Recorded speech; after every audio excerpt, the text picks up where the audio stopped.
sin palabras, que me muero si no estás, que el tiempo pasa y todo cambia. Hoy lloro de soledad, que el sueño que llevo en el alma de repente ya no está, que la sonrisa se ha marchado, mis lágrimas caerán,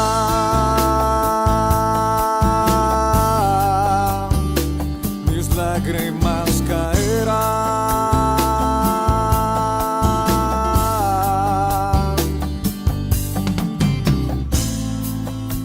Al taller del maestro vengo, pues él me curará, me tomará entre sus brazos y cada herida sanará. Buenos días, querida familia de Casa Cristiana Piedras Vivas. El día de hoy vamos a iniciar las reflexiones en torno a Segunda de Crónicas. Y empezaremos por el capítulo 1, que registra esta petición de Salomón de sabiduría de parte de Dios y que marca el inicio de uno de los reinados más exitosos, más sobresalientes de Israel. Empieza el capítulo diciendo: Salomón, hijo de David, fue afirmado en su reino, y el Señor su Dios estaba con él y lo encumbró. Y entonces estamos hablando de un proceso en el cual Salomón ya es afirmado en su reino y que sobre todo dice: el Señor su Dios estaba con él y lo encumbró. Bien, entonces estamos frente al ejemplo, quizás el modelo, quizás la evidencia de la forma como Dios puede estar con cada uno de nosotros y nos puede encumbrar, cualquiera sea el objetivo de vida que nos estemos planteando o que el Señor nos plantee. Dice luego que inmediatamente Salomón convocó a jefes de millares y de centenas, lo mismo que jueces y a todos los jefes de familia de Israel. Este versículo 2 nos revela un Israel organizado. En realidad esta organización viene desde Moisés, ¿no? Cuando habla de los jefes de millares de personas, estamos hablando del área militar. Luego venían los jefes de centenas, que no solamente tenía una responsabilidad militar, sino también una responsabilidad administrativa que le permitiera, pues, hacerse cargo de un pueblo tan numeroso. Y luego tenemos detrás de ellos a los jueces, que tampoco eran solamente jueces, sino que se hacían cargo de muchas cosas en la vida cotidiana de Israel. Y los jefes de familia, que es la estructura base de Israel, basados en las familias, en las cabezas de familias. Bien, entonces los reúne a todos ellos, ¿no? Reúne a todos los representantes de Israel y se dirigen a Gabaón. Brevemente, Gabaón es un monte que le fue asignado a los levitas, y allí se llevó el tabernáculo y se estableció el lugar de sacrificios de Israel. Gabaón también tiene su historia. Recordarán este pueblo que simuló venir de una larga distancia y pidió hacer un pacto con Josué, y Josué aceptó ese pacto, ¿no? Y en honra a ese pacto, cuando ellos fueron atacados por 5 reyes, Josué fue en defensa de ellos. Y ahí celebró una de las batallas más épicas del libro de Josué. Recordarán que inclusive el sol se detuvo por casi un día, buscando que estos 5 reyes fueran totalmente derrotados, ¿no? Ese es Gabaón. Entonces va al lugar donde se presenta los sacrificios a Dios, justamente para que Él, delante de todo su pueblo y delante de Dios, sea confirmado en su reino. Mucho se habla de la sabiduría de Salomón, ¿no? Hay grandes testimonios de su sabiduría y de la grandeza que adquirió él en su reinado. Y cambiando un poco el orden, para resaltar este último punto, nos vamos al versículo 14, que dice: Salomón acumuló carros de guerra y gente de a caballo, y llegó a tener 1,400 carros de guerra y 12,000 jinetes. los cuales estaban en fortalezas construidas para tal efecto. Entonces vemos allí un ejército bien estructurado, ¿no? Hay una economía que es la que sostiene el reino de Salomón, y en base a esa economía también hay una estructura militar, hay fortalezas, etcétera, ¿no? Eh, Salomón decía que acumuló en Jerusalén plata y oro como quien amontona piedras, y el cedro abundaba en toda la llanura. Más evidencias de esa prosperidad. Y también nos habla del sistema del comercio, ¿no? En el versículo 16 dice, los mercaderes del reino compraban al mayoreo para Salomón caballos y lienzos de Egipto. Iban como quien se va ahora a Francia o se va a Rusia a comprar armas, iban a Egipto para comprar caballos, lienzos, compraban un carro de guerra por 600 piezas de plata y un caballo por 150. Es decir, todo esto evidencia un comercio, lo que hoy llamaríamos un comercio internacional bien organizado, ¿no? Inclusive reyes de otros países como los hititas y los sirios compraban a través de estos mercaderes de Salomón. Entonces, nos está describiendo pues un reino bastante próspero, muy dinámico, bien organizado en lo militar, en lo político, en lo económico. Pero volvamos entonces a esta historia, porque siempre resaltamos cómo es que Salomón pidió sabiduría y a Dios le agradó esa petición, ¿no? En vez de pedir riquezas, propiedades, poder, etcétera, Salomón pide sabiduría.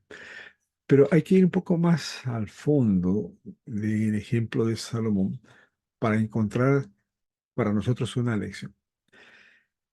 Dice en el versículo 6, Salomón subió al altar de bronce que estaba en el tabernáculo de reunión y sobre él ofreció 1000 holocaustos.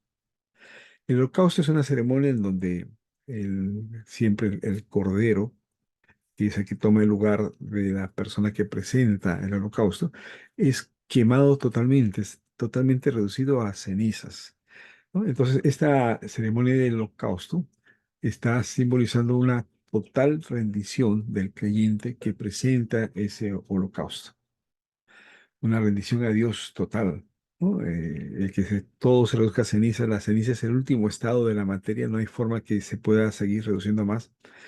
Eso tiene un simbolismo muy importante.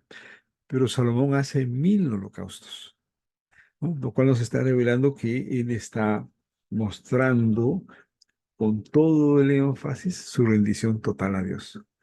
Pudo haber sido suficiente un holocausto para él, pero lo hace en 1000 holocaustos. Algunos hablan de 1000 generaciones, citando otro pasaje donde Dios dice que bendice hasta 1000 generaciones. Pero el asunto central es que acá se revela la actitud de rendición total que tiene Salomón hacia el Señor. La primera condición que no podemos pasar por alto los que queremos siquiera una porción de esa sabiduría de Salomón. En segundo lugar, él le dice, tú has tenido gran misericordia de David, mi padre, y me has puesto en su lugar como rey. Ese es un segundo punto. Él no está diciendo, yo hice los méritos suficientes y este lugar me lo gané yo. Estoy acá como rey porque han visto que tengo todas las condiciones, he demostrado sabiduría, destreza, inteligencia, etcétera. No, él reconoce el legado de su padre, de David, ¿no? Y reconoce que es Dios quien puso a David y es Dios quien ha puesto a él también.